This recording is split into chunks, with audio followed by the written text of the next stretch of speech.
Hello বন্ধুরা, এই দেখো কচু শাক কেটে এনেছি আমাদের পাশে বাগান থেকে। মানে পাশে বাগানে একটু কচু হয়েছিল, লাল লাল কচু। আর মা বা মায়েদের বড়দের মুখে শুনেছি আর কি যে লাল লাল কচুগুলো নাকি খেতে ভালো হয়। তো ইলিশ মাছ ছিল, তো একটা মাছের মাথা ছিল বড় একটা সাইজের।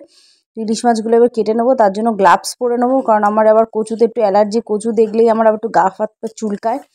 তো এবারে আমি ভয়ে ভয়ে খুব খাই, মানে খেতে খুব ভালো লাগে, বাট ভয়ে ভয়ে খেতে হয়। তো দেখো, এই যে বাঁ হাতে একটা গ্লাভস পরে নিয়েছি, আবার ডান হাতেও গ্লাভস পরে নিয়েছি, দুটো হাতে। এবারে ঝপঝপ করে কচুগুলোকে কেটে নেব।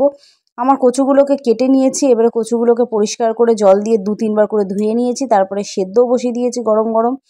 এবারে সেদ্ধ করে জলটাকে ঝাড়িয়ে নেব, নিয়ে আর কালো জিরে, কাঁচা লঙ্কা, শুকনো লঙ্কা, তেজপাতা ফোড়ন দিয়ে ইলিশ মাছের মাথাগুলোকে ভেজে রেখে তারপরে কচু শাকটা দিয়ে নাড়াচাড়া করে নুন, মিষ্টি, হলুদ সব কিছু দিয়ে ইলিশ মাছের মাথাটাকে গুঁড়ো করে থেতো করে দিয়ে ব্যাস একটু নাড়াচাড়া হয়ে গেল কচু শাক। পুরো রেসিপিটা দেখাতে পারলাম না, তার জন্য সরি। আর টেস্টে দারুণ হয়েছে খেতে একদম।